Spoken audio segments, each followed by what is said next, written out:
Good afternoon everyone, कैसे हो आप सभी। आई होप कि आप सभी बहुत बढ़िया होंगे और आप सभी अपनी प्रिपरेशन बहुत ही बढ़िया तरीके से कर रहे होंगे।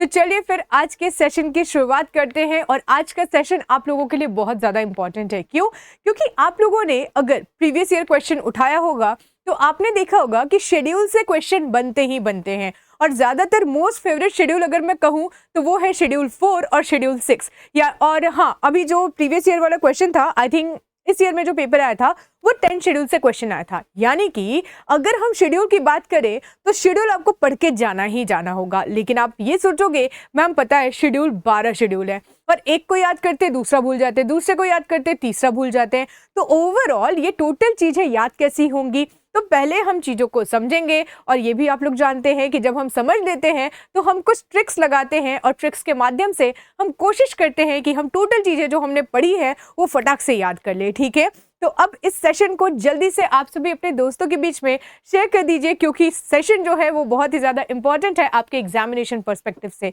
तो चलिए फिर सेशन की शुरुआत करते हैं।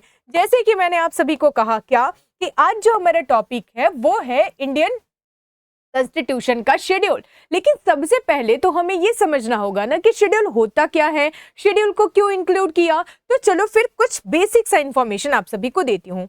आप सभी जनरली जानते हैं कि हमारे कॉन्स्टिट्यूशन के बारे में जब आप लोग पढ़ोगे ना तो हमारे कॉन्स्टिट्यूशन में बहुत सारी चीजें इंक्लूड की गई है। क्या? हमारे कॉन्स्टिट्यूशन में पार्ट्स हैं, हमारे कॉन्स्टिट्यूशन में आर्टिकल्स हैं, हमारे कॉन्स्टिट्यूशन में प्रीएम्बल है, हमारे कॉन्स्टिट्यूशन में शेड्यूल है। क्या है? शेड्यूल है। लेकिन आज तक यही कंफ्यूजन है कि पार्ट्स क्या है, आर्टिकल क्या है, शेड्यूल क्या है और आपका प्रीएम्बल क्या है। तो चीजों को समझिएगा। जिस प्रकार से एक बुक में हमें इंट्रोडक्शन देखने को मिलता है उसी प्रकार से हमारे कॉन्स्टिट्यूशन में भी एक इंट्रोडक्शन दिया गया है। और जो इंट्रोडक्शन ये बताता है कि हमारे संविधान में लिखा क्या गया है, हमारे संविधान का एम और ऑब्जेक्टिव क्या है। तो आपका जो संविधान का एम और ऑब्जेक्टिव है वो पर्टिकुलरली एक इंट्रोडक्शन में लिखा गया है। और वही इंट्रोडक्शन क्या कहलाता है? वही इंट्रोडक्शन आपका प्रीएम्बल कहलाता है। यानी कि अगर कोई आपसे ये पूछ ले कि बताओ प्रीएम्बल क्या है, तो सिंपली आप आंसर करोगे कि प्रीएम्बल आपका इंट्रोडक्शन है, कॉन्स्टिट्यूशन का इंट्रोडक्शन है। ठीक है, हमने कहा चलो ठीक है, कॉन्स्टिट्यूशन तो एक किताब है, हमें ये बात पता है, जिससे हमारे देश को गवर्न किया जाता है। तो बुक है तो चैप्टर भी तो होगा। हमने कहा अरे बिल्कुल चैप्टर है, लेकिन चैप्टर के नाम से नहीं है, चैप्टर को पर्टिकुलरली पार्ट के नाम से डोनेट किया गया है। यानी कि हमारे कॉन्स्टिट्यूशन में आप देखोगे टोटल 25 पार्ट्स है। 25 पार्ट्स का मतलब क्या कि हमारे कॉन्स्टिट्यूशन में 25 चैप्टर्स है। अब याद करो, अपनी बुक का एग्जांपल फिर लो, हमारे चैप्टर्स को अलग अलग हाईलाइटेड पॉइंट से एक्सप्लेन किया जाता है ना। उसी प्रकार से हमने कहा कि हमारे कॉन्स्टिट्यूशन में 25 पार्ट्स है। अगर 25 पार्ट्स है तो अब एक काम करते हैं ना, इसको एक्सप्लेन करते हैं। लेकिन एक्सप्लेनेशन के लिए अलग से हम क्या करेंगे, अलग से पॉइंट इंक्लूड नहीं करेंगे, हम एक्सप्लेनेशन के लिए आर्टिकल की मदद लेंगे। यानी कि आपके इस चैप्टर को एक्सप्लेन किया गया है with the help of article. तो क्या ये टोटल चीजें क्लियर हुई? तो पार्ट्स आपको समझ में आ गया, पार्ट चैप्टर है, इन चैप्टर को एक्सप्लेन करने के लिए हमने आर्टिकल्स की मदद ली है। प्रीएम्बल जो है वो इंट्रोडक्शन है। तो फिर शेड्यूल क्या है? आते हैं चैप्टर के एंड में। चैप्टर कभी भी हम कंप्लीट करते हैं तो आपने देखा होगा कि चैप्टर के एंड में हमें एक बॉक्स ऐसा मिलता है, ठीक है, जिसमें लिखा रहता है या तो की टर्म्स लिखा रहता है या तो इंपॉर्टेंट फैक्ट लिखा रहता है। ठीक है, क्या लिखा रहता है? या तो इंपॉर्टेंट फैक्ट लिखा रहता है। और एग्जाम्पल लीजिए बुक का, कि बुक में आप ये पूरा चैप्टर पढ़ रहे हैं, यहाँ पे पूरा डिटेल्स लिखा हुआ है और यहाँ पे अलग से बॉक्स बना करके वो लोगों ने कुछ ना कुछ एक्स्ट्रा पॉइंट इंक्लूड किया है। यानी कि आज उन्हें अलग से पॉइंट वो क्यों बनाना पड़ा? क्योंकि वो पॉइंट इन्होंने इस पॉइंट में तो इंक्लूड ही नहीं किया था। सेम इसी प्रकार से जब आप शेड्यूल की बात करते हैं तो शेड्यूल को भी ऐसे इंक्लूड किया गया। कहा गया हमने पार्ट लिख दिया, आर्टिकल लिख दिया, प्रीएम्बल दे दिया, इंट्रोडक्शन दे दिया, लेकिन कुछ चीज तो भूल ही गए। तो एक काम करते हैं, अलग से इसके लिए भी एक पार्ट बना देते हैं और उसका नाम क्या होगा? उसका नाम होगा शेड्यूल। यानी कि शेड्यूल में जो चीजें इंक्लूड की गई है उसकी चर्चा हमें आर्टिकल में नहीं दिखेगी, क्योंकि अगर आर्टिकल में लिखा ही होता तो अलग से शेड्यूल बनाने की आवश्यकता ही नहीं थी। क्लियर हुआ? तो आज हम क्या करेंगे, आज हम शेड्यूल पढ़ने वाले हैं। लेकिन अगेन अगर हम शेड्यूल की बात करें तो हमारे कॉन्स्टिट्यूशन में कितने शेड्यूल हैं? तो एट प्रेजेंट अगर मैं कहूं तो एट प्रेजेंट हमारे कॉन्स्टिट्यूशन में टोटल 12 शेड्यूल है। कितने? तो टोटल 12 शेड्यूल है। लेकिन क्वेश्चन ये बनता है कि क्या हमारे कॉन्स्टिट्यूशन में ये 12 शेड्यूल स्टार्टिंग से थे क्या? बिल्कुल नहीं। स्टार्टिंग के बारे में अगर हम बात करें यानी कि इनिशियली हमारे कॉन्स्टिट्यूशन में सिर्फ 8 शेड्यूल हुआ करते थे। यानी कि ये 4 जो शेड्यूल है ना ये बाद में ऐड किया गया है, यानी कि कोई ना कोई अमेंडमेंट किया होगा, कोई ना कोई चेंज किया होगा। तो बिल्कुल उस अमेंडमेंट को भी आज हम लोग क्या करेंगे? कवर करने वाले हैं। तो चलिए फिर बाकी अब जो हमारा जो मेन एम रहेगा वो ये टोटल 12 के 12 शेड्यूल को याद करना रहेगा। तो चलिए फिर सेशन की शुरुआत करते हैं, शेड्यूल को याद करना शुरू करते हैं। लेकिन हाँ, सेशन को अभी जितने भी बच्चे लाइव हैं वो फटाक से सेशन को लाइक कर देंगे और शेयर कर देंगे, ठीक है। अब चलते हैं आगे और शेड्यूल 1 से शुरू करते हैं। अगर आप शेड्यूल 1 की बात करें तो यहाँ ज्यादा कुछ नहीं बताया गया है। यहाँ बताया गया है name of state and duty, यानी कि यूनियन टेरिटरी। यानी कि आप लोग जब संविधान का पार्ट 1 पढ़ोगे ना तो आर्टिकल 1, 2, 3, 4 दिया गया है। आर्टिकल 1 में हमारे देश का नाम दिया गया है कि हमने हमारे देश के लिए कौन सा नाम यूज किया है? तो 2 नाम यूज किया है। क्या? इंडिया और भारत, ठीक है, ये याद रखिएगा। आर्टिकल 2 में हमने कहा हमारे देश के बाउंड्री में अगर कोई बाहर से प्रवेश करना चाहता है ना, कोई बाहर का क्षेत्र ऐड होना चाहता है ना, तो वो ऐड हो सकता है। आर्टिकल 3 में कहा कि अगर हमारे देश के क्षेत्र में किसी भी राज्य का गठन करना है ना तो हम आर्टिकल 3 के तहत करेंगे। आर्टिकल 4 में कहा गया कि पता है ये जो भी चेंजेस करना है ना ये नॉर्मल मेजॉरिटी से हो जाएगा, सिंपल मेजॉरिटी से हो जाएगा, एक्स्ट्रा कुछ करने की आवश्यकता नहीं है। लेकिन एक ने पूछा ये बताओ जरा, यूनियन एंड इट्स टेरिटरी को तो आपने डिफाइन कर दिया, आपने बोल दिया कि कैसे किसको इंक्लूड करना है, लेकिन आपने तो ये बताया ही नहीं कि नाम क्या है। आपने जब कहा कि हम स्टेट बना देंगे, आपने कहा हम यूटी बना देंगे, आप ये कर देंगे वो कर देंगे, लेकिन उस यूटी का नाम तो हो, वो राज्य का तो नाम हो। तो फिर कहा गया अरे ये तो हम भूल ही गए। बोले गया कोई बात नहीं, शेड्यूल 1 में हम क्या करते हैं, उन राज्य और उन केंद्र शासित प्रदेश का नाम इंक्लूड कर देते हैं। यानी कि कैसे याद रखोगे?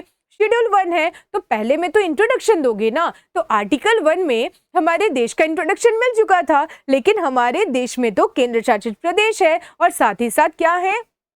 राज्य है। तो राज्य के भी नाम के बारे में बता दो। तो राज्य का नाम, केंद्र शासित प्रदेश का नाम आपको हमारे फर्स्ट शेड्यूल में देखने को मिल जाएगा। क्लियर हुआ? यानी कि प्रथम अनुसूची आई होप कि आप सभी को क्लियर हो गया होगा। इसमें ज्यादा कुछ भी नहीं है, हमारे स्टेट और यूनियन टेरिटरीज के नाम की चर्चा की गई है। यहां तक क्लियर हुआ। सेकंड में आइए, सेकंड शेड्यूल क्या है? सेकंड शेड्यूल भी इंपॉर्टेंट है। सेकंड शेड्यूल में बोला गया है it outlines the provision for emoluments, allowances, privileges and so on of the following. यानी कि यहाँ पे सिंपली बात की गई है सैलरी की, ठीक है। किसकी बात की गई है? सैलरी की। यानी कि हमारे देश में कौन कौन है? राष्ट्रपति हैं, गवर्नर है, speaker and deputy speaker of the Lok Sabha है, chairman and deputy chairman of the Rajya Sabha है, और speaker and deputy speaker of the legislative assembly है, chairman and deputy chairman of the legislative council है, जजेस ऑफ द सुप्रीम कोर्ट है, जजेस of the high court है, CAG है। इन सब की सैलरी तो आप दोगे ना। तो सैलरी के बारे में हमें पता कहाँ चलेगा? किसी आर्टिकल में। क्या? किसी आर्टिकल में नहीं, आपको शेड्यूल 2 में इनकी सैलरी के बारे में पता चलेगा। तो क्वेश्चन क्या पूछता है कि कौन सा ऐसा शेड्यूल है जो जनरली अलाउंसेस या फिर सैलरी से संबंधित है? तो आपका करेक्ट आंसर क्या होगा? करेक्ट आंसर आपका शेड्यूल 2 हो जाएगा। और एक चीज, कभी कभी क्वेश्चन को टफ करना होता है ना तो पूछ लेता है, पता है क्या, इनमें से कौन सा ऐसा, मतलब कौन सी ऐसी पोजीशन है जिसकी सैलरी आपको शेड्यूल 2 में देखने को नहीं मिलेगी। तो अब किस किस का देखने को मिलता है पहले ये याद कर लेते हैं। तो देखो सबसे ऊपर वाले पद पे कौन है? तो वो है आपके राष्ट्रपति, ठीक है। राष्ट्रपति तो इंडिया के, सॉरी एक सेकेंड, ठीक है, राष्ट्रपति जो है वो तो हमारे हेड ऑफ द नेशन है। चलो ठीक है, हमने कहा नेशन के जो हेड है वो राष्ट्रपति है, तो राष्ट्रपति की सैलरी भी आपको कहाँ देखने को मिलेगी? यहाँ पे। लेकिन वही अगर हम बात करें स्टेट की, यानी कि जो हमारे गवर्नर है, तो स्टेट के हेड कौन है? गवर्नर है। यानी कि सेंट्रल लेवल पे प्रेसिडेंट डील हो गए, स्टेट लेवल पे आपके गवर्नर डील हो गए, ठीक है। इनकी सैलरी भी यहाँ मिल जाएगी। नेक्स्ट क्या है, speaker and the deputy speaker of the Lok Sabha. आप सभी जानते हैं कि लोकसभा के डेकोरम को मेंटेन करने के लिए किसको रखा गया है, लोकसभा का मॉनिटर कौन है, स्पीकर है। लेकिन अगर ये लोकसभा के स्पीकर अगर एब्सेंट हो जाए तो वाइस मॉनिटर का काम है ना संभालना, तो डिप्टी स्पीकर है, यानी कि लोकसभा के स्पीकर हो या फिर लोकसभा के डिप्टी स्पीकर हो, इनकी भी सैलरी आपको यहाँ देखने को मिल जाएगी। अब लोकसभा हो गया डील, तो फिर अब राज्यसभा को भी डील कर लेते हैं। राज्यसभा में आप जानते हैं कि राज्यसभा में जो भी राज्यसभा की अध्यक्षता करते हैं उनको हम स्पीकर नाम नहीं देते, उनको हम क्या नाम देते हैं, उनको हम चेयरमैन नाम देते हैं। लेकिन वैसे आपको पता है ना, ये तो राज्यसभा के मॉनिटर है, तो क्लास में जैसे मॉनिटर रहते हैं वाइस मॉनिटर भी होंगे, उसी प्रकार से राज्यसभा में भी मॉनिटर है जिन्हें हमने चेयरमैन नाम दिया, और वाइस मॉनिटर है जिन्हें हमने डिप्टी चेयरमैन नाम दिया। यानी कि याद कर लो कि आपने जो शेड्यूल 2 है, शेड्यूल 2 में सैलरी के बारे में बात किया, लेकिन हमने पूछा बताओ जरा किस किस की सैलरी है, तो सबसे पहले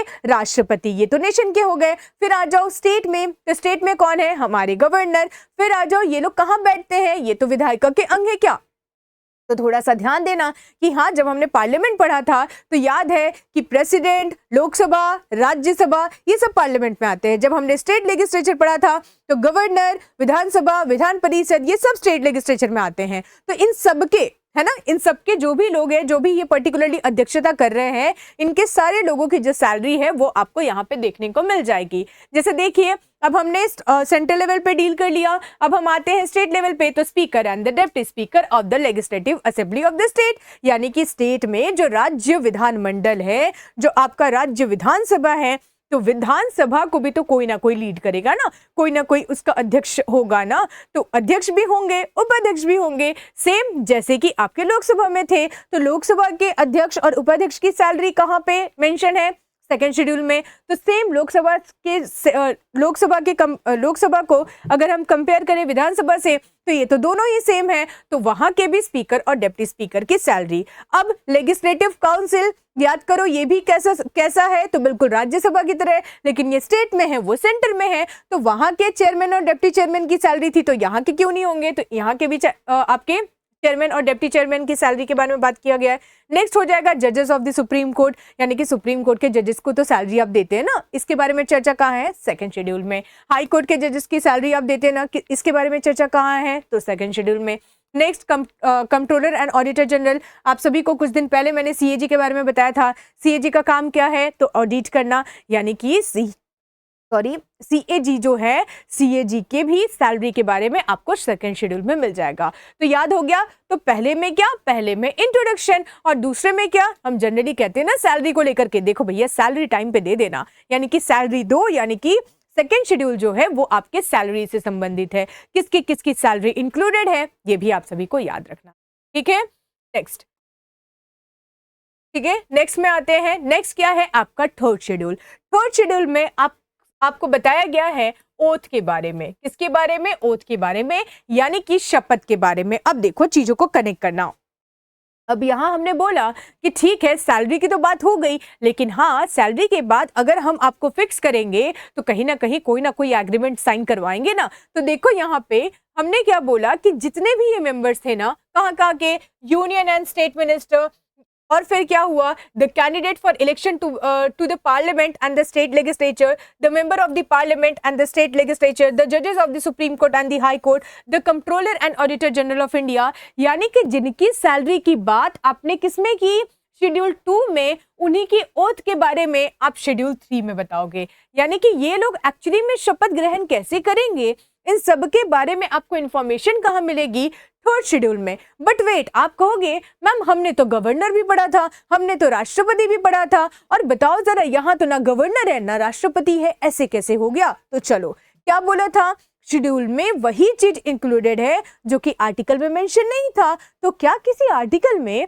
राष्ट्रपति के शपथ का प्रावधान है क्या, बिल्कुल है। चलो बताती हूँ, आर्टिकल नंबर 60 बताता है ओथ ऑफ द प्रेसिडेंट के बारे में, राष्ट्रपति के शपथ के बारे में। आर्टिकल नंबर 69 बात किसके बारे में कर रहा है, ओथ ऑफ द वीपी, किसके बारे में, ओथ ऑफ द वीपी, यानी कि वाइस प्रेसिडेंट। और आर्टिकल नंबर 159 किसके बारे में बात कर रहा है? तो वो हो जाएगा आपका ओथ ऑफ द गवर्नर, ये राज्यपाल के बारे, राज्यपाल के शपथ के बारे में। इसीलिए आप देखोगे कि सैलरी के बारे में तो पता ही नहीं था, तो सेकंड शेड्यूल में सैलरी इंक्लूड कर दिया, लेकिन थर्ड में उनको पता चला कि पता है गवर्नर का शपथ, प्रेसिडेंट का शपथ, वाइस प्रेसिडेंट का शपथ, ये तो पर्टिकुलरली हमने आर्टिकल में मेंशन किया है। तो जब आर्टिकल में मेंशन कर ही दिया है तो अलग से इनके ओथ की शपथ इनके ओथ के बारे में इंफॉर्मेशन हम थर्ड शेड्यूल में क्यों दें? तो इसीलिए आप देख रहे हो कि यहाँ पे प्रेसिडेंट इंक्लूडेड नहीं है, वाइस प्रेसिडेंट इंक्लूडेड नहीं है और ना ही इसमें गवर्नर इंक्लूडेड है। तो ये पॉइंट आपको क्या करना है, ये पॉइंट आप सभी को याद रखना है। लेकिन आप सभी पता है ये कहोगे मैम वहां पे प्रेसिडेंट और वाइस प्रेसिडेंट आपने पढ़ाया, ठीक है, लेकिन जब आप सेकेंड शेड्यूल में आओ तो बताओ जरा, आपने सैलरी में तो वीपी को तो इंक्लूड ही नहीं किया, वाइस प्रेसिडेंट को तो इंक्लूड ही नहीं किया। आखिरकार क्या बात है, क्या वाइस प्रेसिडेंट के सैलरी के बारे में किसी आर्टिकल में बताया गया है क्या? नहीं बताया गया है। क्या बताया गया है? वाइस प्रेसिडेंट की सैलरी भी होती है क्या? नहीं होती है। फिर आप बोलोगे अरे मैम ऐसे मजाक नहीं करते, अब वाइस प्रेसिडेंट इतना मतलब सेकंड हाईएस्ट ऑफिशियल पोस्ट है और आप कह रही है कि वाइस प्रेसिडेंट के पोस्ट में सैलरी नहीं मिलती? नहीं मिलती है। वाइस प्रेसिडेंट की सैलरी 0 होती, क्या वाइस प्रेसिडेंट की सैलरी 0 होती है। लेकिन अगेन एक क्वेश्चन, मैम देखो कोई इतना तो फ्री में काम करने वाला नहीं है, बिल्कुल फ्री में वो काम नहीं करेंगे, लेकिन आपको याद होना चाहिए कि वाइस प्रेसिडेंट का काम तभी आता है जब राष्ट्रपति की पोजीशन खाली होती है, यानी कि उनको एज अ सब्स्टिट्यूट के तौर पे रखा जाता है कि देखना, ध्यान रखना, जैसे ही राष्ट्रपति की पोजीशन खाली हुई वैसे फटाक से बैठ जाना, ठीक है, यानी कि राष्ट्रपति का पोजीशन कभी खाली नहीं होना चाहिए, इसलिए आपने वीपी को रखा, चलो ठीक है। लेकिन बीच में वीपी करेंगे क्या? कुछ नहीं, एक और काम दे दिया गया, क्या कि जो वाइस प्रेसिडेंट होंगे वो राज्यसभा के चेयरमैन होंगे। क्या? जो राज्यसभा, जो आपके वीपी होंगे यानी कि उपराष्ट्रपति होंगे वो राज्यसभा के उपसभापति होंगे, यानी कि जो हमारे उपराष्ट्रपति होते हैं वो उपराष्ट्रपति का इलेक्शन लड़ करके आते हैं, लेकिन उनको सब्स्टिट्यूट के तौर पे रखा गया था, तो उन्हें कहा गया देखिए आपको बिठा के सैलरी देंगे नहीं, आपके पोजीशन की वैसे भी कोई सैलरी नहीं है, लेकिन हमारे कॉन्स्टिट्यूशन का आर्टिकल 64 ये कहता है कि देखो जो भी उपराष्ट्रपति बनेगा ना वो डायरेक्टली राज्यसभा का सभापति बन जाएगा, यानी कि राज्यसभा का चेयरमैन बन जाएगा, यानी कि जो उपराष्ट्रपति है वो सैलरी किस काम का उठाएंगे? वो as a VP of Rajya Sabha के तौर पे उठाएंगे। क्या टोटल चीजें क्लियर हो रही है? यानी कि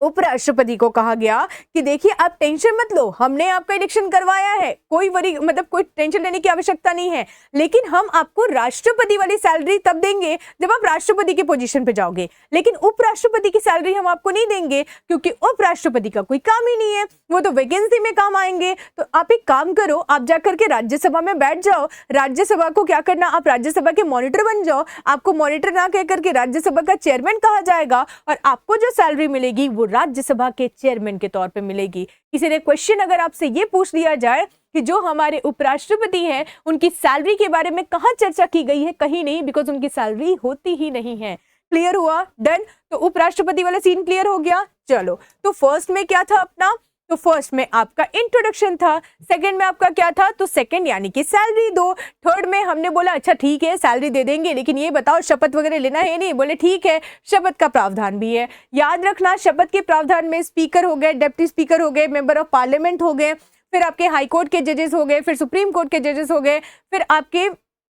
controller and auditor general of India हो गए, इन सब के शपथ का प्रावधान आपको सेकंड शेड्यूल में देखने को मिलेगा। लेकिन 3 लोगों का शपथ का प्रावधान आपको यहां नहीं देखने को मिलेगा। क्यों? क्योंकि इनके शपथ का प्रावधान आपको अलग से आर्टिकल में मिलेगा। लेकिन कौन है ये 3 लोग? तो वही राष्ट्रपति, उपराष्ट्रपति और कौन, जल्दी से बताओ, तो वो हो जाएंगे आपके गवर्नर। राष्ट्रपति के शपथ का प्रावधान आपके आर्टिकल 60 में, उपराष्ट्रपति के शपथ का प्रावधान आर्टिकल नंबर 69 में, और ओथ ऑफ द गवर्नर यानी कि राज्यपाल के शपथ का प्रावधान आर्टिकल नंबर 159 में। All clear? आई होप कि क्लियर हो गया होगा। ठीक है, अब आगे बढ़ते हैं नेक्स्ट में, यानी कि अगर मैं नेक्स्ट में आऊं ना तो मैं अगर इसको कहूं कि आप इसको 5 स्टार लगा लो, है ना, 1 2 3 4 5, ये क्वेश्चन आएगा ही आएगा, क्योंकि मोस्ट फेवरेट में से ये है क्या, allocation of seats in the Rajya Sabha. What? Allocation of seats in Rajya Sabha. अब ये क्या है? अब देखो, आप सभी जानते हैं कि राज्यसभा में सीटें हैं, है ना? कितनी सीटें हैं? अगर पता है तो जल्दी से कमेंट बॉक्स में आप सभी बताइए। राज्यसभा की सीटों के बारे में जब हम बात करते हैं तो बोला गया कि देखो, राज्यसभा कहा जा रहा है, यानी कि ये राज्यों की सभा है, यानी कि जो राज्यसभा में जो लोग आएंगे ना, जो मेंबर्स आएंगे ना, वो राज्य के द्वारा चुन करके आएंगे। ठीक है, यहां तक समझ में आया। लेकिन किस राज्य को कितनी सीटें दी जाएगी, इसकी चर्चा आपको 4th शेड्यूल में देखने को मिलेगा। लेकिन अगेन आपने पढ़ा होगा कि चाहे आप लोकसभा की सीटों की बात करें, चाहे आप राज्यसभा की सीटों की बात करें, चाहे आप विधानसभा की सीटों की बात करें, ये सारी सीटें जो है ना, ये एलोकेट की गई है on the basis of what? On the basis of population. क्या? On the basis of population, यानी कि राज्य की जनसंख्या के आधार पे हमने क्या किया है? हमने सीट्स एलोकेट किए हैं, यानी कि जिस राज्य की पॉपुलेशन सबसे ज्यादा, उस राज्य में राज्यसभा की सीटें सबसे ज्यादा। क्या समझ में आया?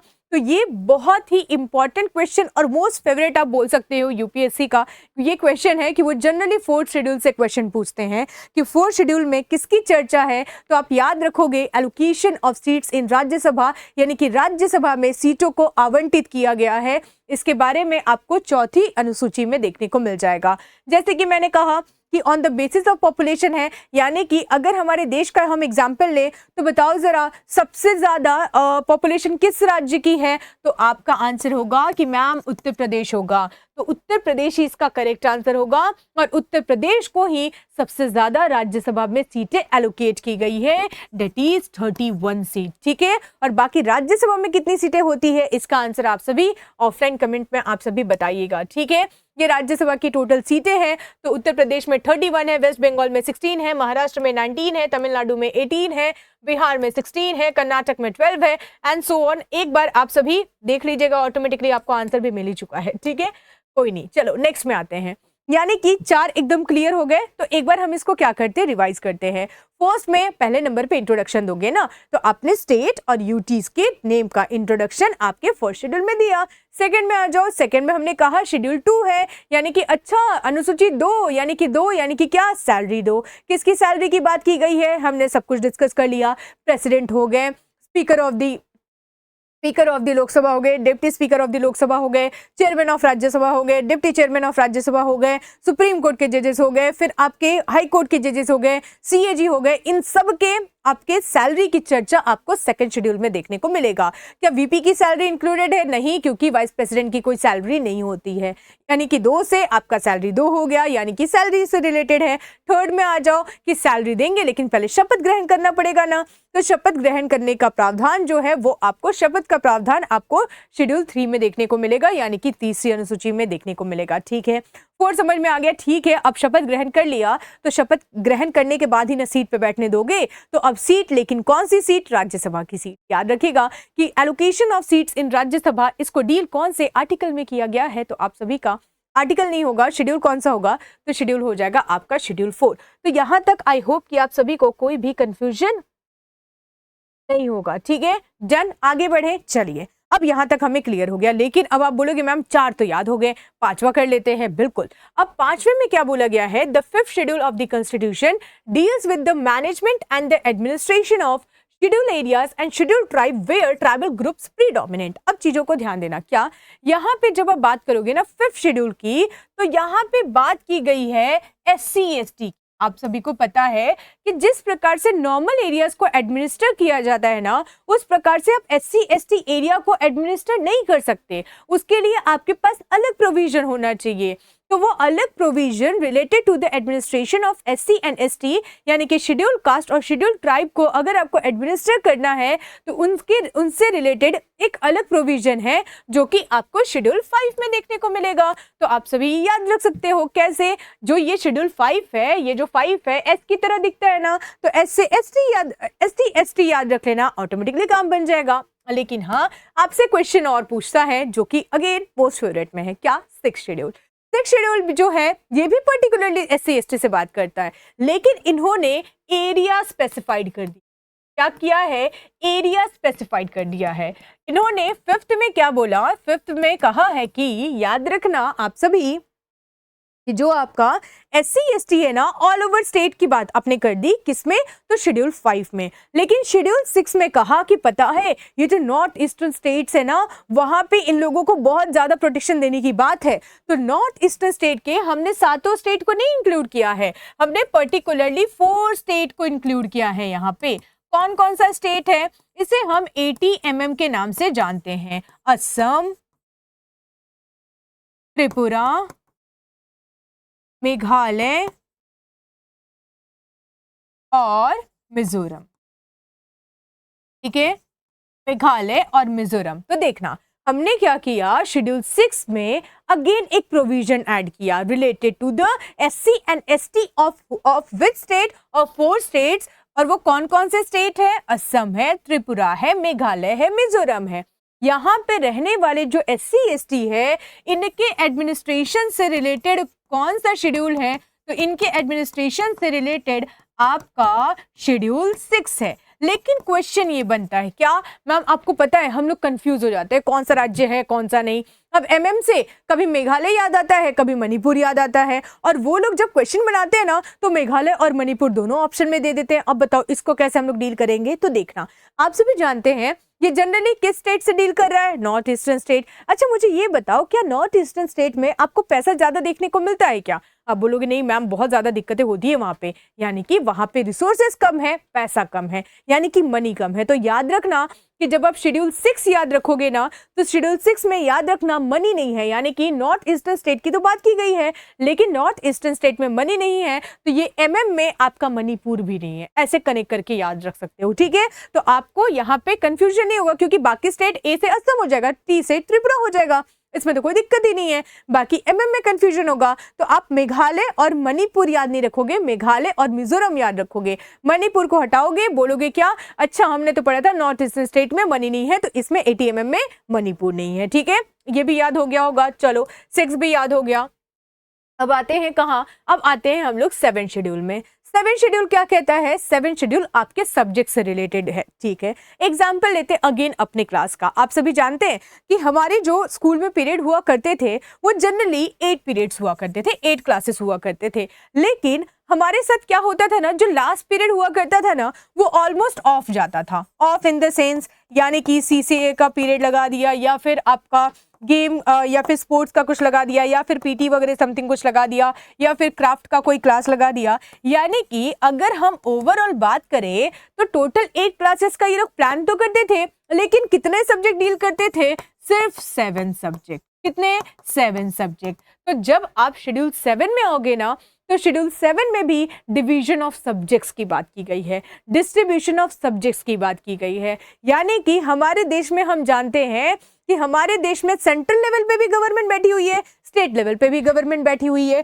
अब ओवरऑल सेंटर क्या करेगी, स्टेट क्या करेगी, ये उनको बताना पड़ेगा ना। तो एक काम करो, सब्जेक्ट ही डिवाइड कर दो, यानी कि सेंटर को बता दो तुम्हारे ये विषय है, तुम इस पे नियम कानून बनाना, स्टेट को बता दो तुम्हारी ये विषय है, तुम इस पे नियम कानून बनाना, और दोनों लड़ना मत। इसीलिए सब्जेक्ट को क्या कर दिया गया, डिवाइड कर दिया गया। स्कूल में देखो जब भी क्लासेस आपकी लगाई जाती थी तो हर एक टीचर को मेंशन कर दिया जाएगा ना, मैथ्स ये सर पढ़ाएंगे, साइंस ये मैम पढ़ाएगी, फिर आपका जो बाकी जो भी सब्जेक्ट है, ठीक है, आर्ट्स का कोई सब्जेक्ट हो गया वो ये मैम पढ़ाएगी। यानी कि जनरली एक एक टीचर को मेंशन कर दिया गया है। अब बताओ जरा, टीचर को मेंशन ही नहीं करते तो क्लास ऐसे लगा देते, देखो मैथ्स की क्लास है और पता ही नहीं, अब मैथ्स की क्लास, मैथ्स के तो टीचर बहुत सारे हैं, सारे टीचर एक ही क्लास में चले गए तो फिर दिक्कत हो जाएगी ना।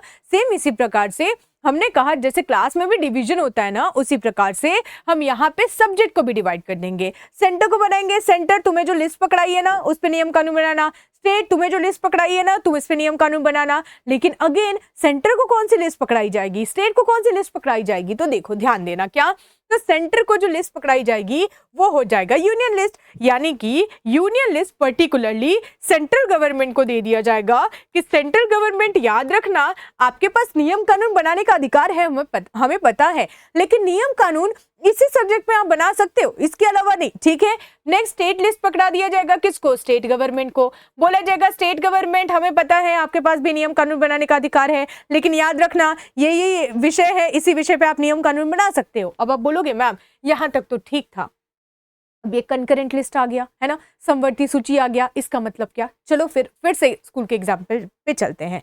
आपने क्लासेस में देखा होगा क्या कि कभी कभी हमारे जब क्लासेस लाइक अगर कोई एक टीचर एब्सेंट है तो दूसरे टीचर आ जाते हैं क्लास लेने। एग्जाम्पल लेती हूँ अपना ही, अगर मैं एब्सेंट हो जाती हूँ तो मैं या तो अंशुल सर को भेज देती हूँ कि सर मेरी क्लास ले लीजिएगा, यानी कि मेरी जगह पे आप क्लास ले लीजिएगा, एक दिन की बात है, या फिर मैं वैभव सर को बोल देती हूँ सर आप थोड़ा सा मैनेज कर लेना। यानी कि क्या हुआ, रोज करंट अफेयर्स तो मैं ले रही हूँ, लेकिन कभी ना कभी अगर जरूरत पड़े तो मैं अंशुल सर को भी बोल देती हूँ सर आप ले लीजिएगा ये सेशन, या फिर मैं वैभव सर को बोल देती हूँ। यानी कि हम सारे तो करंट अफेयर्स के टीचर है ना, एक एब्सेंट हो गया कोई बात नहीं, दूसरा कवर कर लेगा। सेम इसी प्रकार से हमने कहा देखो जरा कुछ ऐसे भी विषय बना देते हैं जिस पे नियम कानून बनाने का अधिकार आपका स्टेट का भी होगा और यूटी का भी होगा, सॉरी यूटी कह रही हूँ, सॉरी स्टेट का होगा और सेंटर का होगा। और ये जो नियम कानून वाली जो लिस्ट होगी ना, इसे हम कंकरेंट लिस्ट कहेंगे। यानी कि अगर स्टेट उस पे नहीं नियम कानून बना रही कोई बात नहीं, यूनियन बना लेगी, यूनियन नहीं बना रही कोई बात नहीं, स्टेट बना लेगी। यानी कि करंट अफेयर्स का क्लास अगर आज मैंने नहीं लिया तो कोई भी सर ले लेंगे, अगर हाँ वो लोग अगर एब्सेंट है तो मैंने सेशन ले लिया। यानी कि इसे क्या कहते हैं, यही सेम कॉन्सेप्ट यहाँ पे सरकार ने भी लगाया कि देखो जरा हम यूनियन लिस्ट बना देंगे, स्टेट लिस्ट बना देंगे, सभी को हमने सब्जेक्ट बता दिया, तुम्हारा ये सब्जेक्ट है, ये सब्जेक्ट है, ये सब्जेक्ट है, लेकिन याद रखना अगर जरूरत पड़े ना तो बीच में आपको एक क्लास लेनी पड़ सकती है। तो सेम उसी प्रकार से हमने कंकरेंट लिस्ट भी बनाया कि यूनियन और स्टेट तुम्हें टेंशन लेने की जरूरत नहीं है। आप याद रखिएगा कि अगर आपको जरूरत पड़े ना नियम कानून बनाने की तो आप दोनों मिलकर के इन कुछ विषय पे नियम कानून बना सकते हो। ठीक है, डन, क्लियर हुआ? तो ये चीज आपको याद रखनी, ठीक है। लेकिन आप कहोगे क्या मैम ठीक है यूनियन लिस्ट में समझ में आ गया, स्टेट लिस्ट में समझ में आ गया, कंकरेंट लिस्ट में समझ में आ गया, लेकिन ऐसा नियम कानून जिसको मेंशन ही नहीं किया गया है तब क्या किया जाएगा, है ना। यानी कि ऐसा कोई विषय जिसको मेंशन ही नहीं किया गया कि इस पे नियम कानून स्टेट बनाएगी, सेंटर बनाएगी या कंकरेंट लिस्ट में, तो फिर दिक्कत हो जाएगी क्या? कोई दिक्कत नहीं होगी। कोई भी ऐसा यानी कि रेसिड्यूरी सब्जेक्ट, क्या जो भी बचे खुचे सब्जेक्ट है जिसको हमारे इन लिस्ट में इंक्लूड नहीं किया गया है, उस रेसिड्यूरी सब्जेक्ट पे नियम कानून बनाने का अधिकार किसी और का नहीं, हमारी पार्लियामेंट यानी कि संसद का होगा, यानी कि सेंट्रल गवर्नमेंट का होगा। Is there any confusion? अगर कंफ्यूजन है तो बिल्कुल आप सभी कमेंट बॉक्स में पूछ सकते हो। ठीक है, डन। तो हमारा ये 7th शेड्यूल भी हो गया। ठीक है, एग्जाम्पल देख सकते हो, ये आपका टोटल क्या है, ये सेंट्रल गवर्नमेंट, ये स्टेट गवर्नमेंट के लिस्ट। एग्जाम्पल देखो, सेंट्रल गवर्नमेंट के पास यूनियन लिस्ट में क्या क्या है, डिफेंस हो गया, बैंकिंग हो गया, करेंसी हो गया, फॉरेन अफेयर्स हो गया, कम्युनिकेशन हो गया। ये सब किस लिस्ट में आएगा? सेंट्रल गवर्नमेंट यानी कि यूनियन लिस्ट में आएगा। स्टेट गवर्नमेंट में देखिए पुलिस हो गया, ट्रेड हो गया, एग्रीकल्चर हो गया, इरिगेशन हो गया, ये सारे स्टेट लिस्ट के सब्जेक्ट है जिसपे सिर्फ और सिर्फ नियम कानून आपकी राज्य बना सकती है। हाँ, कुछ ऐसे केसेस है जहां पे आपकी यूनियन गवर्नमेंट भी स्टेट लिस्ट में स्टेट लिस्ट में दिए गए विषय पे नियम कानून बना सकती है, लेकिन वो राज्यसभा में अलग से उसका प्रपोजल पास करना पड़ता है। तो वो जब आप राज्यसभा पढ़ोगे ना तो समझ आ जाएगा। ठीक है, कंकरेंट लिस्ट में क्या, एजुकेशन, क्या आपने देखा है ना, अलग से स्टेट बोर्ड, अलग से सीबीएसई। ठीक है, नेक्स्ट फॉरेस्ट हो गया, ट्रेड हो गया, मैरिज हो गया, एडॉप्शन हो गया, सक्सेशन हो गया, ये सारे आपके कंकरेंट लिस्ट के विषय है। इस पे नियम कानून बनाने का अधिकार आपकी सेंट्रल और स्टेट दोनों का है। लेकिन फिर आप कहोगे क्या मैम अगर एक ने नियम कानून बना दिया, दोनों ने नियम कानून बना दिया, तब क्या होगा? अब सोचो जरा कि मैं जब प्रेजेंट हूं तो उसके बाद अलग टीचर को क्लास लेने की तो जरूरत नहीं है, लेकिन दोनों टीचर आ गए तो फिर क्या कहा जाएगा? नहीं मैम आपका डेली सेशन है, आप ही को क्लास लेनी है। उसी प्रकार से सेम अगर कंकरेंट लिस्ट में आपकी यूनियन और स्टेट दोनों कानून बना दे तो चलेगी किसकी? तो सेंट्रल गवर्नमेंट की। इस पॉइंट को भी आप सभी नोट डाउन कर लीजिएगा। ठीक है, डन। और हाँ, सेशन को आप सभी शेयर करते चलिए, है ना, सेशन को शेयर करने में कंजूसी नहीं करना। ठीक है, चलो अब आगे बढ़ते हैं। 7th भी हो गया, अब 8 में आते हैं। 8 में कहा गया कि पता है अब सब्जेक्ट की तो बात हुई, लेकिन सब्जेक्ट को पर्टिकुलर लैंग्वेज में तो पढ़ना पड़ेगा। उसी प्रकार से हमने कहा हमारा देश है, लेकिन हमारे देश में राजकीय भाषा भी तो चाहिए, यानी कि ऑफिशियल लैंग्वेज भी तो चाहिए। तो हमारे देश में ऑफिशियल लैंग्वेज की चर्चा किस शेड्यूल में की गई है, तो वो हो जाएगा आपका 8th शेड्यूल। क्या हो जाएगा? 8th schedule. लेकिन याद रखिएगा क्या कि अगर हम 8th शेड्यूल की बात करें ना, तो 8th शेड्यूल में ऑफिशियल लैंग्वेज जो स्टार्टिंग में थी ना, वो सिर्फ 14 ऑफिशियल लैंग्वेज थी। कितनी? 14 ऑफिशियल लैंग्वेज थी। लेकिन एट प्रेजेंट कितनी है? तो एट प्रेजेंट आपकी टोटल 22 ऑफिशियल लैंग्वेज है। कितनी है? टोटल 22 ऑफिशियल लैंग्वेज है। यानी कि अगेन इन सबको बाद में जोड़ा गया है। कुछ ना कुछ गड़बड़ है, गड़बड़ नहीं है, अब इसको ध्यान देना, ठीक है। तो अगर आपसे ये पूछ लिया जाए कि कितनी ऑफिशियल लैंग्वेज स्टार्टिंग में थी, तो 14 थी। एट प्रेजेंट कितने हैं? 22 है। यानी कि 8 ऑफिशियल लैंग्वेज ऐसे हैं जिनको बाद में जोड़ा गया। कौन कौन से वो लैंग्वेज है, तो चलिए फिर उसके बारे में भी आप सभी को पढ़ा देती हूँ, ठीक है। ये तो 9th में आ गया, कोई बात नहीं, ठीक है। इसके बारे में आप सभी नोट डाउन कीजिए, ठीक है। डन। ये तो आप लोगों ने लिख लिया होगा, तो देखना सबसे पहले, यानी कि 14 पहले से थी, अब बाद में 8 जो ज्वाइन किया गया है वो कौन कौन सा है। तो सबसे पहले जो ज्वाइन किया गया है वो है आपका सिंधी। क्या? सिंधी। 21st नहीं, 21st constitution amendment act of 1967 के द्वारा सिंधी को हमारे कॉन्स्टिट्यूशन में और 8th शेड्यूल में ऐड किया गया। सेकंड जो आपको याद रखना है वो है आपका NMK। NMK मतलब जिसे आप नमक भी बोल सकते हो, N फॉर नेपाली।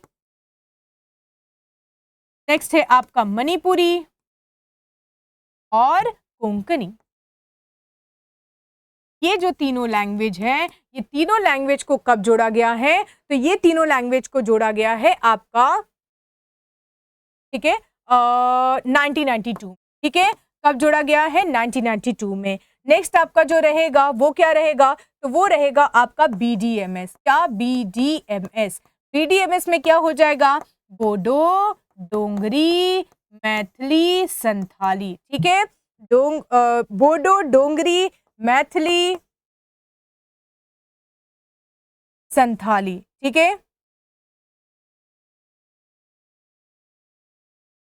डन। इसको कब जोड़ा गया? तो इसको जोड़ा गया है 2003 में। इसको भी आप सभी क्या कीजिएगा? नोट डाउन कर लीजिएगा। तो ये सारी चीजें फिर कह रही हूं इंपॉर्टेंट है। और ये कौन सा अमेंडमेंट हो जाएगा? तो ये 71st अमेंडमेंट हो जाएगा।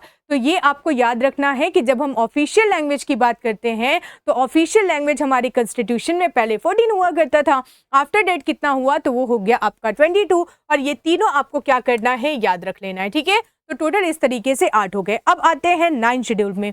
जब हम 9th शेड्यूल की बात करते हैं, जब हम 9th शेड्यूल की बात करते हैं तो 9th शेड्यूल में बात किया गया है किसके बारे में? तो 9th शेड्यूल में बात किया गया है आपके लैंड रिफॉर्म के बारे में। क्या? लैंड रिफॉर्म के बारे में, यानी कि भूमि सुधार के बारे में। एक्चुअली क्या हुआ था ना, हमारा देश जब आज़ाद हुआ था तो उसके बाद सबसे ज़्यादा जो अमीर हुआ करते थे ना, वो जमींदार थे। लेकिन जमींदार इतने अमीर कैसे हुए? क्योंकि उन लोगों ने पीजेंट्स की जमीनें रखी थी। तो फार्मर्स को जमीनें वापस करने का वादा हमारी गवर्नमेंट ने किया था। अब फार्मर को जमीन कैसे वापस की जाएगी? तो गवर्नमेंट ने क्या किया ना, हमारे कॉन्स्टिट्यूशन में पहला ही संशोधन किया, पहला ही अमेंडमेंट किया, और यहाँ पे लैंड रिफॉर्म ला करके ना लैंड लिमिट सेट कर दिया गया। और लिमिट सेट करके कहा गया कि इससे ज्यादा जमीनें अगर किसी के पास है तो वो सारी जमीनें गवर्नमेंट की होगी। लेकिन अब आप ये कहोगे मैम गवर्नमेंट की होगी तो गवर्नमेंट ने सब रख लिया क्या? अरे नहीं, गवर्नमेंट का मेन एम था कि वो जमीन जमींदार से लेकर के वो जमीनें वापस से उन फार्मर्स को दे दिया जाए जिनकी ये जमीनें हुआ करती थी। इसीलिए हमारा कॉन्स्टिट्यूशन लागू होता है 1950 में, और सरकार ने वादा किया था हमारे लोगों से, हमारे फार्मर से कि हाँ हम आपको आपकी जमीनें दिलाएंगे। तो इसीलिए ये संशोधन करना जरूरी था और हमारे कॉन्स्टिट्यूशन में 9th शेड्यूल ऐड किया गया। कौन से अमेंडमेंट के द्वारा? तो first constitution amendment act of 2000 नहीं होगा, first constitution amendment act of 1951। 1951 में ही पहला ही संविधान संशोधन किया गया, और वो संविधान संशोधन करके हमारे कॉन्स्टिट्यूशन में 9th शेड्यूल यानी कि लैंड रिफॉर्म यानी कि भूमि सुधार ऐड किया गया था। ठीक है, डन। इसको भी आप सभी क्या कीजिए, इसको भी आप सभी नोट डाउन कर लीजिएगा। ठीक है, डन। नेक्स्ट में आगे बढ़ते हैं। क्या? तो वो रहेगा आप सभी का 10th शेड्यूल। यानी कि जब हम 10th शेड्यूल की बात करते हैं तो 10th शेड्यूल क्या है, तो ध्यान रखना, मैंने बहुत बार करंट अफेयर्स के सेशन में इसको पढ़ाया है, इसे हम कहते हैं एंटी डिफेक्शन लॉ। क्या? Anti defection law. Anti defection law का मतलब क्या? कुछ भी नहीं, दल बदल। यानी कि कोई भी मेंबर जो पर्टिकुलर एक पार्टी से इलेक्शन जीत के आ रहा है और उसके बाद अगर वो दूसरे पार्टी में स्विच कर जा रहा है तो उसकी सदस्यता चली जाएगी। इस प्रोविजन को ऐड किया गया था 1985 में by the parliament by 52nd constitution amendment act. तो ये भी आपको क्या करना है, ये भी आपको याद रखना है। यानी कि 8 शेड्यूल तो पहले से थे, कोई दिक्कत नहीं था। हमने 9, 10, 11, 12 जोड़ा है ना। 9 हमने पढ़ा, पहला ही संशोधन, क्योंकि हमने किसानों से वादा किया था जमीनें वापस कराएंगे, लैंड रिफॉर्म लाए, भूमि सुधार हमने लाया, हमने लिमिट सेट किया, जो भी जमीनें मिली वापस से गवर्नमेंट ने वो किसानों को दे दिया।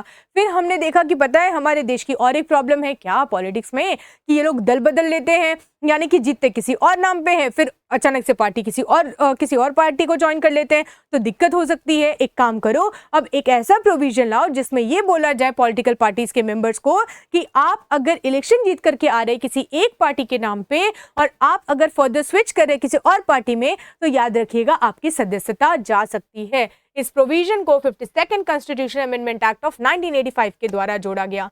नेक्स्ट में आते हैं 11 शेड्यूल में। हमने कहा पता है गांधी जी चाहते थे कि पंचायत राज व्यवस्था बहुत जल्द लागू हो, लेकिन हाँ लागू ही नहीं किया, हमें बहुत ज्यादा टाइम लग गया पंचायती राज व्यवस्था को लागू करने में। गांधी जी ने बोला था कि अगर हम विलेज स्तर से अगर हम डेवलपमेंट शुरू करें तो वो हमारी इकोनॉमी के लिए ज़्यादा बेहतर रहेगा। हमें शायद वो चीज़ समझने में बहुत लेट हो गई, इसीलिए हमने फाइनली 1992 में हमने अपने कॉन्स्टिट्यूशन में एक और अमेंडमेंट किया, एक और शेड्यूल ऐड किया, जिस शेड्यूल में हमने बात किया किसके बारे में, तो पंचायती राज के बारे में। किसके बारे में? पंचायती राज के बारे में और पंचायती व्यवस्था के बारे में। पंचायती राज के बारे में अगर आपको मैं बताऊं तो इस शेड्यूल के तहत पंचायती राज को कॉन्स्टिट्यूशनल स्टेटस दे दिया गया। क्या?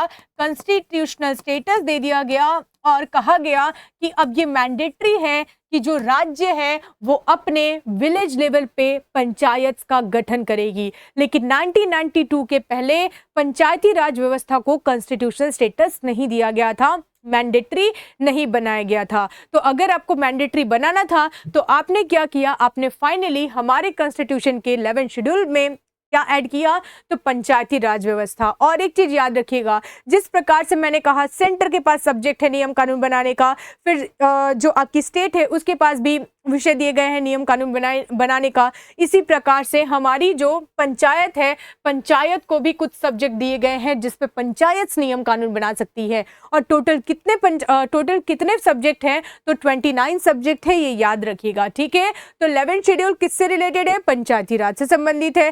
कब इसको ऐड किया गया? तो इसको ऐड किया गया है 73rd constitution amendment act of 1992। लेकिन याद कीजिएगा, ऐड करना अलग होता है और इम्प्लीमेंट करना अलग होता है। यानी कि एक तो हुआ आपने संशोधन करके कॉन्स्टिट्यूशन में लाया, लेकिन कभी ना कभी उसको इम्प्लीमेंट करोगे ना। तो इम्प्लीमेंट कब किया गया? तो 24 अप्रैल 1993। और अगर मैं 24 अप्रैल की बात करूं तो 24 अप्रैल को ही पंचायती राज व्यवस्था को लागू किया गया था, इसलिए 24 अप्रैल को ही पंचायती राज दिवस मनाया जाता है और पंचायती राज डे मनाया जाता है। आई होप कि आप सभी को 11 शेड्यूल भी आप सभी को समझ में आ गया होगा। ये टोटल 29 सब्जेक्ट है, जैसे agriculture, land improvement, minor irrigation and so on, ये सारी चीजें आप सभी पढ़ सकते हैं, ठीक है। थोड़ा सा हम और आगे बढ़ेंगे और 12th यानी कि last but not the least जो शेड्यूल बचा हुआ है वो 12th शेड्यूल है। आप लोगों ने म्युनिसिपैलिटीज का नाम सुना होगा। हमने देखा कि देखो जरा, स्टेट लेवल पे सब कुछ है, डिस्ट्रिक्ट लेवल पे सब कुछ है, अब बताओ जरा अगर हम इनके बीच में ब्लॉक लेवल पे कुछ कर पाए तो वो भी कर देते हैं। तो हमने 12th शेड्यूल भी ऐड किया 74th कॉन्स्टिट्यूशन अमेंडमेंट एक्ट के द्वारा 1992 में, और इसमें हमने म्युनिसिपैलिटीज को इंक्लूड किया। यानी कि जो म्युनिसिपैलिटीज एट प्रेजेंट आप देख रहे हो ना, ये भी 1992 में आया हुआ है, राइट। तो आपसे अगर पूछा जाए कि म्युनिसिपैलिटीज को ओवरऑल कितनी सब्जेक्ट्स पे नियम कानून बनाने का अधिकार है, तो वो हो जाएगा आपका 18 सब्जेक्ट, ठीक है। आई होप कि आप सभी को ये टोटल चीजें याद हो गई होगी। अब करना क्या है, तो थोड़ा सा मैं एक बार आप सभी को एक क्विक रिवीजन देना चाहती हूँ। देखो कैसे याद रखोगे। फर्स्ट में क्या है, फर्स्ट में आपका इंट्रोडक्शन है, क्लियर हुआ। इंट्रोडक्शन में आपने स्टेट और यूटीज के नाम बता दिए, क्लियर हो गया। सेकंड में हमने कहा सैलरी दो, यानी कि सैलरी का प्रोविजन है। याद रखिएगा वीपी की सैलरी नहीं होती, इसलिए वीपी का सैलरी यहाँ पे इंक्लूडेड नहीं है। थर्ड में आइए, बोले सैलरी तो देंगे लेकिन कसम खाओगे तुम यहीं पे काम करोगे, यानी कि थर्ड में आपका ओथ हो जाएगा, यानी कि ओथ एंड अफर्मेशन से रिलेटेड है। फोर्थ में आ जाओ, हमने कहा अरे जब शपथ ग्रहण कर ही लिया तो एक काम करते ना, अब सीट पे बैठ ही जाओ, यानी कि allocation of seats in the Rajya Sabha, ये शेड्यूल नंबर 4 में ऐड किया गया। चलो ठीक है। फिफ्थ में आ जाओ, हमने कहा ये जो 5 है ना, ये SC ST की तरह दिखता है, बिल्कुल। तो आपका जो शेड्यूल 5 होगा वो SC ST के एडमिनिस्ट्रेशन से संबंधित है। लेकिन हमने कहा ऑल ओवर, आपने इंडिया की तो बात कर ली, जो भी SC ST है उनको एडमिनिस्टर कर लोगे, लेकिन नॉर्थ ईस्ट एरिया में ना कुछ ऐसे राज्य हैं जहां के SC ST को एक अलग से प्रोविजन चाहिए। तो कोई बात नहीं, हमने असम, त्रिपुरा, मेघालय, मिजोरम के राज्य के जो भी SC ST है उनके एडमिनिस्ट्रेशन से संबंधित वहां पे टोटल प्रोविजन प्रोवाइड कर दिया। फिफ्थ हो गया, 6 हो गया। 7 कैसे याद रखोगे, हमने कहा स्कूल में तो टोटल 8 सब्जेक्ट बोला जाता था लेकिन पढ़ाते थे सिर्फ 7 ही, यानी कि 7 सब्जेक्ट, यानी कि distribution of subject between state and union, ये बात किया गया है शेड्यूल 7 में। 8 में आ जाओ। 8 में हमने कहा कि बताओ जरा, सब्जेक्ट तो दे दिया लेकिन सब्जेक्ट कोई ना कोई भाषा में पढ़ाओगे ना, यानी कि 8 शेड्यूल ऑफिशियल लैंग्वेज से रिलेटेड है। स्टार्टिंग में आपके पास 14 ऑफिशियल लैंग्वेज हुआ करता था, लेकिन एट प्रेजेंट 22 ऑफिशियल लैंग्वेज है। और ये 22 ऑफिशियल लैंग्वेज को कैसे कैसे ऐड किया गया ये मैंने आपको बता दिया। चलो यहां तक 8 तक समझ में आ गया। अब 9, 10, 11 बचा हुआ है। तो देखो 9 को याद रखना, नहीं से जनरली लोग क्या नहीं देना चाहेंगे, अपनी भूमि, यानी कि भूमि सुधार किससे संबंधित है, तो वो हो जाएगा आपका 9 शेड्यूल से। इसको जनरली लाना जरूरी इसलिए था क्योंकि हाँ, फार्मर से वादा किया गया था तो उनकी जमीनें वापस करनी थी, इसलिए हमने भूमि सुधार, यानी कि पार्लियामेंट ने फर्स्ट कॉन्स्टिट्यूशन अमेंडमेंट एक्ट 1951 के द्वारा भूमि सुधार का कॉन्सेप्ट लाया 9 शेड्यूल में। 10 में आ जाओ। 10 यानी कि बस, यानी कि दल बदल, यानी कि दल अगर बदला तो फिर आपकी मेंबरशिप चली जाएगी, यानी कि एंटी डिफेक्शन लॉ, ये भी ऐड किया गया है कौन से अमेंडमेंट के द्वारा, तो 52nd constitution amendment act of 1985 के द्वारा। 11th में आते हैं, हमने बोला सब तो कर दिया, थोड़ा पंचायत पे ध्यान दे दो। तो 11th पंचायती राज से रिलेटेड है और पंचायती राज वाला जो शेड्यूल है वो आपका 73rd constitution amendment act of 1992 के द्वारा जोड़ा गया। हमने कहा देखो विलेज हो गया, स्टेट हो गया, डिस्ट्रिक्ट हो गया, थोड़ा सा म्युनिसिपैलिटीज पे भी ध्यान दे दो तो बीच वाला जो चीज है वो भी सही हो जाएगा। तो 12th शेड्यूल हमने ऐड किया बस 74th constitution amendment act of 1992 और इसी के साथ ये टोटल 12 शेड्यूल आपके कंप्लीट हैं। तो एक बार मुझे कंफर्म कर दीजिए कि कोई भी कंफ्यूजन किसी भी बच्चे को है तो पूछ सकते हैं और कोई कंफ्यूजन नहीं है तो आज की क्लास हम क्या करेंगे, आज की क्लास हम यहीं पे कंप्लीट करेंगे और आई होप कि आप सभी को ये शेड्यूल वाला लेक्चर यूजफुल लगा होगा। ठीक है, तो सेशन को शेयर करना ना भूले, लाइक करना ना भूले, नए हैं चैनल पे तो सब्सक्राइब करना ना भूले। मिलते हैं आपसे नेक्स्ट सेशन में, तब तक के लिए thank you so much and जय हिंद टू एवरीवन।